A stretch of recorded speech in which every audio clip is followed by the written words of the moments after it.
Promulgation of Universal Peace, Abdul Baha Abbas, April 17th, 1912, talk at the Hotel Insomnia, Broadway and 73rd Street, New York. Notes by Howard MacNutt. During my visit to London and Paris last year, I had many talks with the materialistic philosophers of Europe. The basis of all their conclusions is that the acquisition of knowledge of phenomena is according to a fixed and variable law, a law mathematically exact in its operation through the senses. For instance, the eye sees a chair, therefore there is no doubt of the chair's existence. The eye looks up into the heavens and beholds the sun. I see flowers upon this table, I smell their fragrance, I hear sounds outside, etc. This, they say, is a fixed mathematical law of perception and deduction, the operation of which admits no doubt whatever, for inasmuch as the universe is subject to our sensing, the proof is self-evident that our knowledge of it must be gained through the avenues of the senses.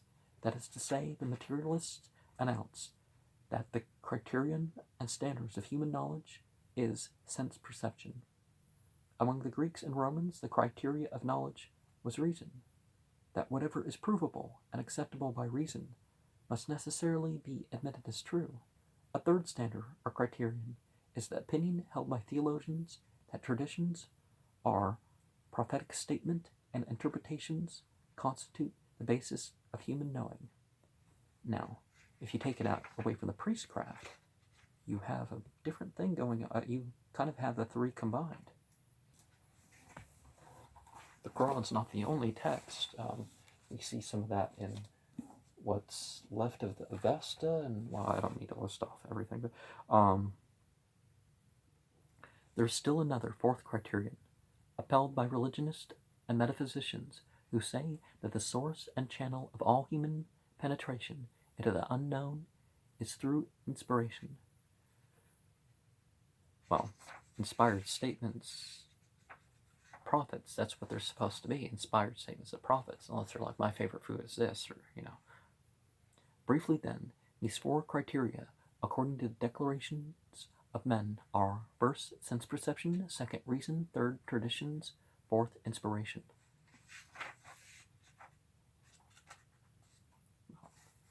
If you put it as experience. In Europe, I told the philosophers and scientists of materialism that the criterion of the senses is not reliable. For instance, consider a mirror and the images reflected in it. These images have no actual corporeal existence. Yet, if you have never seen a mirror, you would firmly insist and believe that they were real. The eye sees a mirage upon the desert as a lake of water, but there is no reality in it. And as we stand upon the deck of a steamer, the shore appears to be moving, yet we know that land is stationary and we are moving. The earth was believed to be fixed and the sun revolving about it. But although this appears to be so, the reverse is now known to be true. A whirling torch makes a circle of fire appear before the eye, yet we realize that there is one point of light. We behold a shadow moving upon the ground, but it has no material existence, no substance.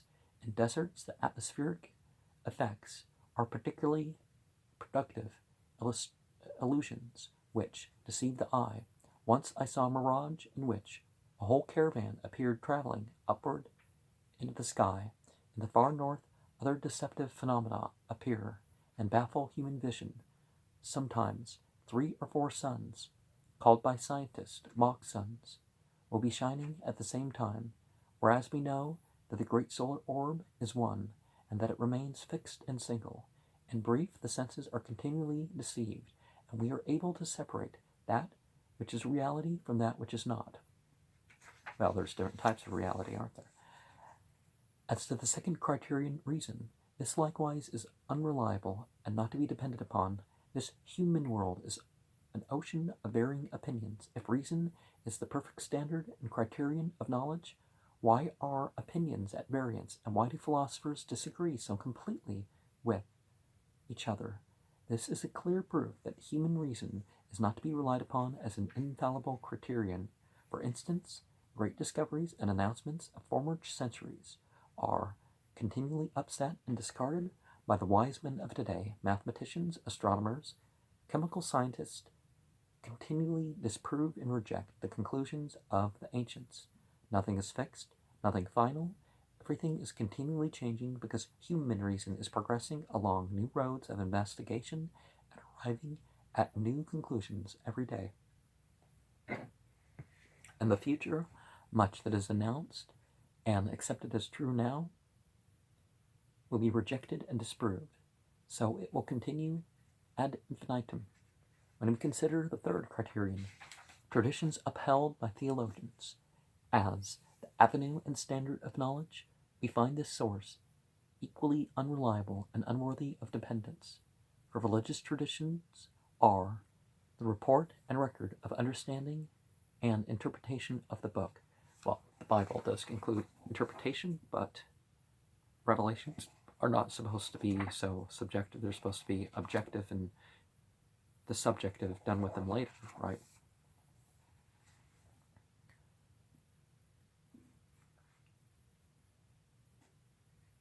By what means has this understanding, this interpretation been reached? By the analysis of human reason. When we read the book of God, the faculty of comprehension by which we form conclusions is reason. Reason is mind. If we are not endowed with perfect reason, how can we comprehend the meanings of the Word of God?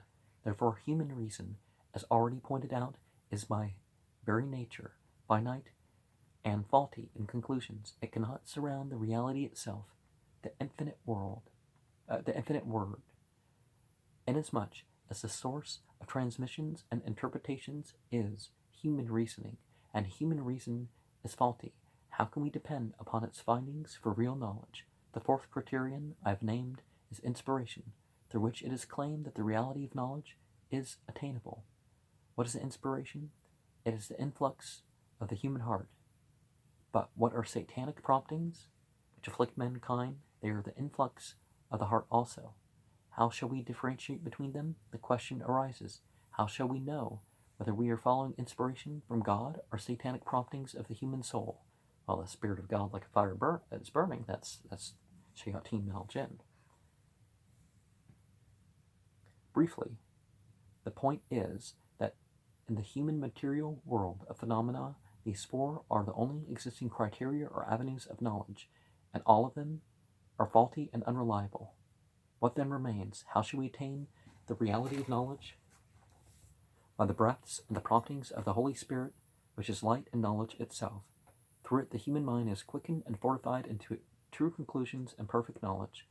This is the conclusive argument showing that all available human criteria are erroneous and defective, but the divine standard of knowledge is infallible. Therefore man is not justified in saying, I know because I perceive through my senses, or I know because it is proved through my faculty of reason, or I know because it is according to tradition and interpretation of a holy book. Well, they can possibly say, I believe. Belief, faith, and knowledge are a little bit different categories. Or I know because I am inspired. All human standards of judgment are faulty, finite. So, remember the Baha'i transmission, by that definition, is faulty. But they're saying, well, we've got the utmost, rather than saying other ones were corrupted by priests and language issues or something, but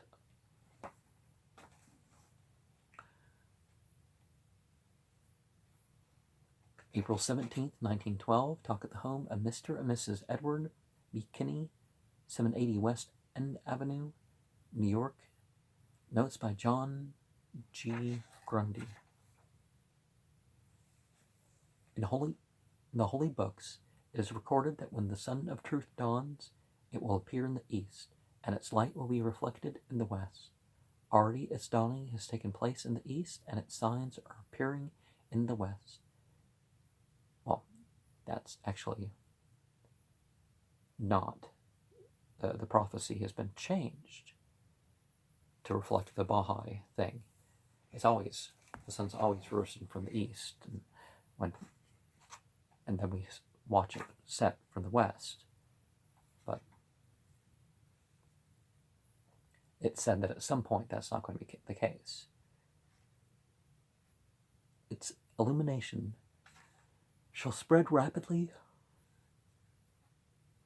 and widely in the Occident. Very diluted, but it is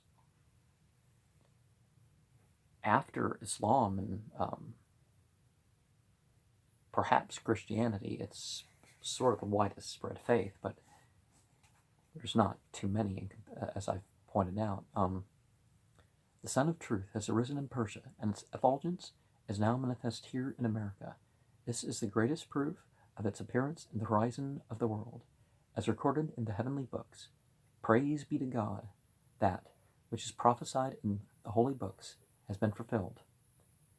Okay, so it hasn't, but is popularity really the main thing? It's not. So that argument, there's that caveat of that. On Sunday last at Carnegie Hall, the revered soul who introduced Abdul Baha gave voice to the statement that, according to tradition, demons would appear from the land of the sunrise, but we now find angels appearing instead. Well, in the West, we tend to call the demons angels. At the time this statement was made, a reply was not possible, but today we will speak of it. The great spiritual lights have always appeared in the East. The Blessed Perfection, Baha'u'llah, appeared in the East. Jesus Christ dawned upon the horizon of the East. Moses, Aaron, Joseph, and all the Israelitish prophets, such as Jeremiah, Ezekiel, Isaiah, and others, appeared from the Orient. Lights of Muhammad and the Bab shone from the East. The eastern horizons had been flooded with the effulgence of these great lights, and only from the East had they risen to shine upon the West. Now praise be to God, you're living in the dawn of a cycle when the Sun of Truth is again shining forth from the East, illuminating all regions. Now, that's one of the differences about the Baha. It's that before the international prophet, they say their prophets are they say their leaders are prophets, but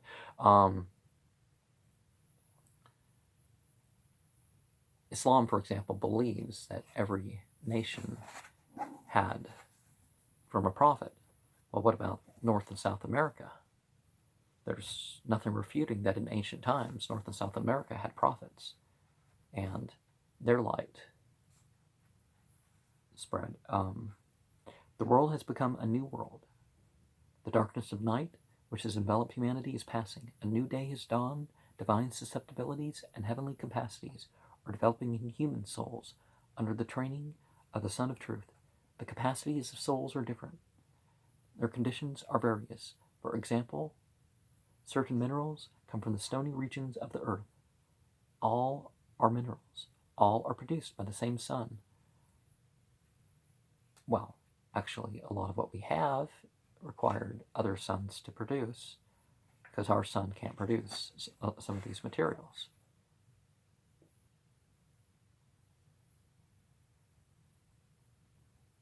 But one remains a stone, while another develops the capacity of a glittering gem or jewel. From one plot of land, tulips and hyacinths grow.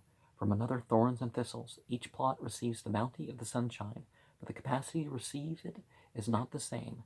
Therefore, it is requisite that we must develop capacity and divine susceptibility in order that the merciful bounty of the Sun of Truth, intended for this age and time in which we are living, may reflect from us as light from pure crystals.